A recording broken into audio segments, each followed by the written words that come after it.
semua? Hadir, Bu. Oke, ketua siapkan yuk. Attention please. Before we study, let's pray together.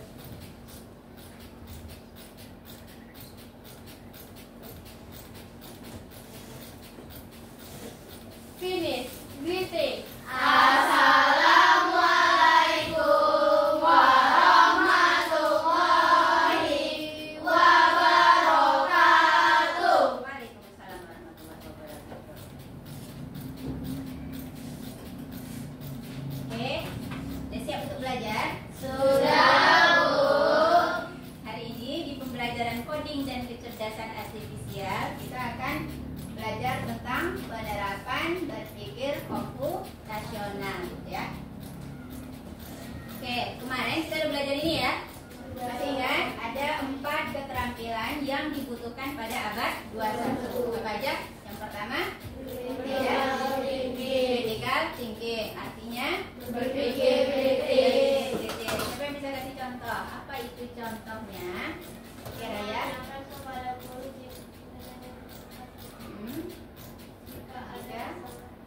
Boleh menanyakan pada guru kalau ada yang belum dimengerti, boleh.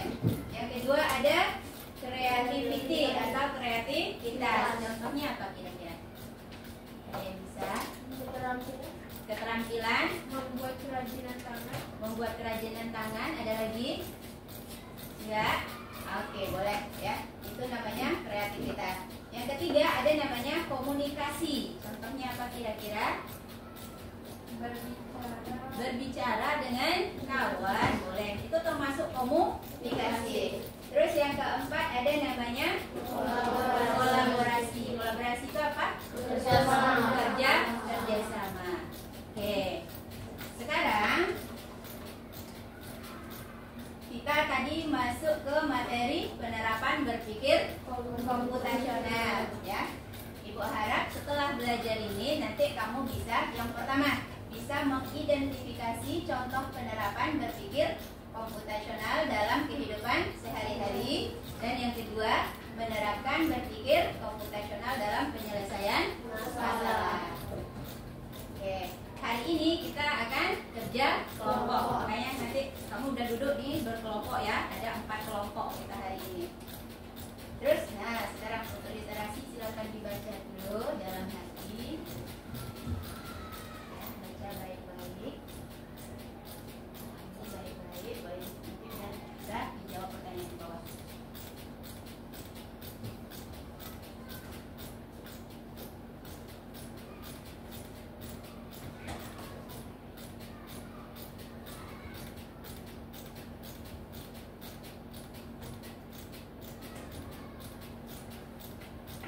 Sudah selesai baca boleh angkat tangan. Dia tahu ibu sudah berapa yang sudah selesai. Yang udah baca boleh angkat tangan. Oke, yang lain.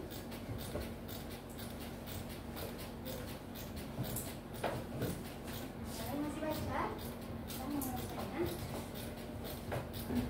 Sudah dibaca? Sudah. Oke, sekarang yuk kita jawab. Apa masalah yang dihadapi anak tersebut? Sakit Sakit gigi. gigi, betul.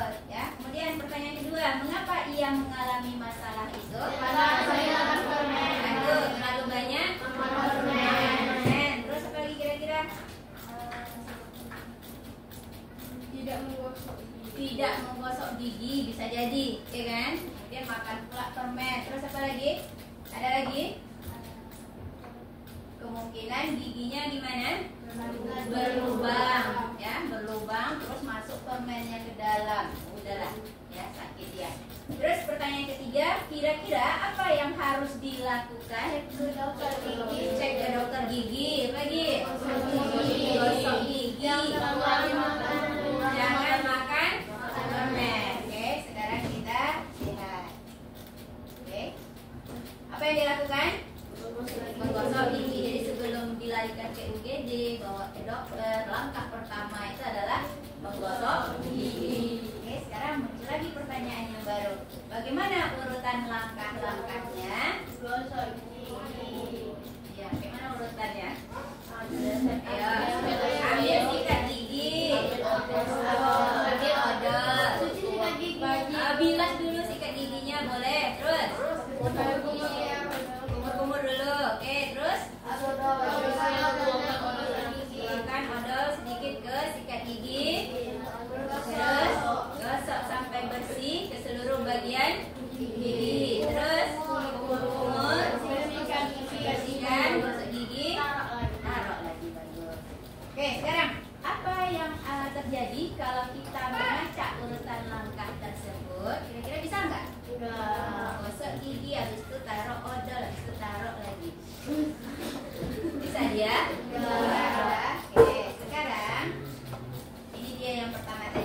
Berpikir komputasional adalah cara berpikir untuk memecahkan masalah dengan menerapkan ilmu komputer. Ya, jadi langkah-langkah tadi menggosok gigi itu termasuk berpikir secara komputasional. Ya, kan di sini cara berpikir untuk memecah masalah. Jadi masalah si anak tadi apa? Sakit gigi itu masalahnya kan, maka dia harus cari solusinya gitu dengan cara berpikir komputasional. Oke, sekarang kita lihat. Oke, prinsip berpikir komputasional ada 4 ya. Yang pertama ada namanya dekomposisi, yaitu memecah masalah. Jadi kalau kita punya masalah besar maka dipecah dulu ya. Misalnya nanti kamu ditunjuk jadi ketua peringatan HUT RI. Sebagai ketua bisa ngerjain semuanya. Ya, berarti harus diapain? Dibagi, cari seksi acara, ya kan? Kalau ada makan-makan berarti cari juga seksi konsumsi. Terus misalnya nanti ada yang bagian perlombaan, misalnya ada juri, ya itu namanya dekomposisi. Yang kedua ada namanya pengenalan pola, ya dikenali pola-polanya. Kalau konsumsi kerjanya ngapain aja, kalau acara kerjanya ngapain, ya. Yang ketiga ada namanya abstraksi atau menyaring informasi. Jadi kita harus bisa saring informasi, ambil informasi yang penting, singkirkan informasi yang tak penting. Dan yang keempat ada namanya algoritma, yaitu menyusun langkah secara terurut, ya. Oke, penerapan berpikir komputasional bisa dilakukan melalui 2 pendekatan. Ada namanya plug dan ada namanya unplug. Kalau plug itu menggunakan perangkat teknologi seperti komputer, laptop atau tablet, ya. Kemudian kalau unplug itu tidak menggunakan perangkat elektronik, ya. Misalnya ini bermain robot, nanti kita coba, ya. Sekarang kita akan coba permainan yang antara 2 ini. Nanti kamu pilih kira-kira plug atau unplug, ya. Kita bermain game menyusun puzzle. Jadi setiap kelompok ini ibu kasih, tapi jangan dibuka dulu ya, sama-sama.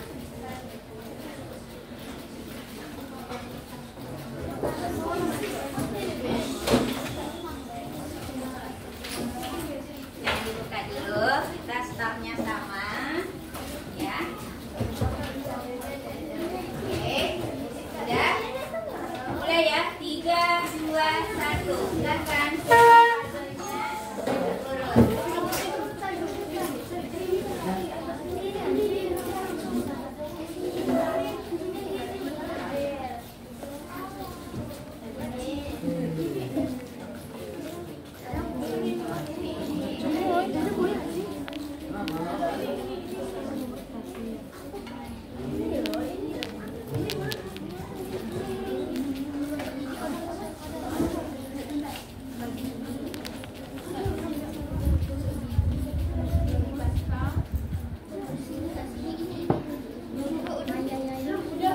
Sudah? Yang udah angkat tangannya aja per kelompok.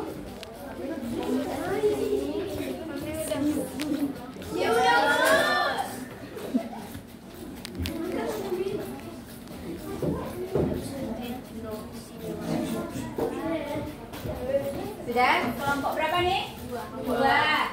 4 udah? Ini kelompok 3. Udah? Kelompok 1 belum? Kelompok 1 masih usaha. Ayo.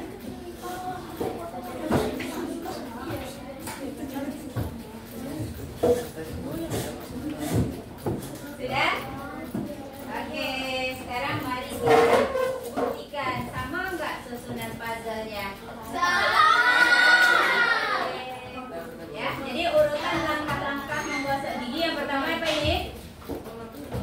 Gimana kita kira ini boleh ya? Gosok gigi. Ambil gosok gigi, terus kasih odol, terus gosok gigi, terus bersihkan ya. Terakhir kumur dapat lagi gigi yang clean bersihnya, ya. Oke, bagus. Tepuk tangan untuk kita. Oke. Lanjut. Sekarang kita lihat manfaat kemampuan berpikir secara komputasional. Yang pertama, membantu menyelesaikan masalah dengan lebih mudah ya, karena dia tadi terurut ya. Urut dia, maka lebih mudah penyelesaian. Yang kedua, membantu membuat keputusan lebih baik. Yang ketiga, mengajarkan cara berpikir kreatif dan terstruktur ya. Yang keempat, membantu menghemat waktu agar lebih efisien. Dan yang terakhir, membantu beradaptasi dengan teknologi. Jadi permainan kita tadi menggunakan pendekatan plug atau unplug? Unplug. Kenapa? Karena tidak memakai perangkat elektronik ya. Oke, kemudian contoh lain dari penerapan berpikir komputasional. Yang pertama, misalnya kita mau mencari buku di perpustakaan. Pernah ke perpustakaan? Pernah. Ya, di rak-rak itu ada mata pelajaran ya kan? Jadi kalau kita mau cari buku Pancasila, berarti kita pergi ke rak-rak yang mana? Rak-rak buku Pancasila kan? Pelajaran cari yang Pancasila. Oke. Kemudian memasak resep baru. Ya kan, nanti mama-mamanya dapat resep dari internet, ya kan, beli bahan, bikin, itu termasuk juga. Kemudian main game strategi. Pernah main game strategi? Kayak main game perang-perangan, ya kan. Nah, terus terakhir menyusun jadwal belajar juga bisa termasuk contoh berpikir komputasional. Oke, kalau titik berarti selesai. Terus, nah silahkan. Di buku yang tadi aja, di buku latihannya aja. Soalnya nggak usah ditulis, baca soal terus pilih A, B, C. Ya, jawaban boleh 1, boleh 2, boleh 3-3-nya. Baca dulu. Baca baik-baik. Inilah pernyataan yang merupakan bentuk berpikir komputasional dalam kehidupan sehari-hari. Yang mana yang termasuk berpikir komputasional menurut kamu? Yang A, membuat langkah-langkah memasak mie instan. Yang B, menghafal soal tanpa memahami konsep. C, menentukan rute tercepat menggunakan Google Maps ya. Yang mana jawabannya? Jawaban boleh 1, boleh 2, atau 3. Itu pilih A, B. Iya, pilih aja A, B, C. Aja di sini bukunya. Ya. Sudah? Sudah? Tidak lama ya. Apa jawabannya? A dan C. A dan C. Oke. Sudah? Jadi berpikir komputasional bisa yang pertama contohnya membuat langkah-langkah memasak mie instan. Terurut nggak dia? Terurut kan? Kamu buka dulu, ya kan? Masukkan mie-nya dalam mangkok, buka bumbunya, taruh, kasih air panas. Itu kan ada langkah-langkahnya. Berarti itu termasuk berpikir komputasional. Yang kedua, menentukan rute tercepat menggunakan Google Maps. Pernah pakai Google Maps? Nah, kalau misalnya kita ke Pekanbaru pakai Google Maps, nanti ada macet misalnya di sana kan, apa warnanya dia? Merah. Biasanya kita dialihkan ya ke jalan yang lain yang bisa jadi lebih cepat misalnya. Nah, itu dia berpikir komputasional juga. Oke, kesimpulan pelajaran kita hari ini. Berpikir komputasional melatih otak manusia agar tetap dapat berpikir secara logis dan sistematis sehingga mampu menyelesaikan masalah dalam kehidupan sehari-hari. Sampai situ paham? Ada yang mau ditanyakan? Tidak. Oke. Untuk pengayaan pertemuan berikutnya kalau kita ke labortik nanti ada jaringan internetnya, ya kan? Ini yang akan kita kerjakan. Jadi kamu pun di rumah boleh cari, tulis aja ini, ya. Kamu mau main game, mau apa di sini bisa, ya. Boleh, silakan ditulis. Scratch.meet.edu. Itu titik komen. Yang mana? Ini titik 2. Dibuka nanti dari HP atau dari laptop kalau ada di rumah, ya. Ya, coba aja nanti dari scratch.meet.edu. Ya, kenali itu websitenya tentang apa, ya. Boleh nanti disampaikan sama ibu ya. Sudah?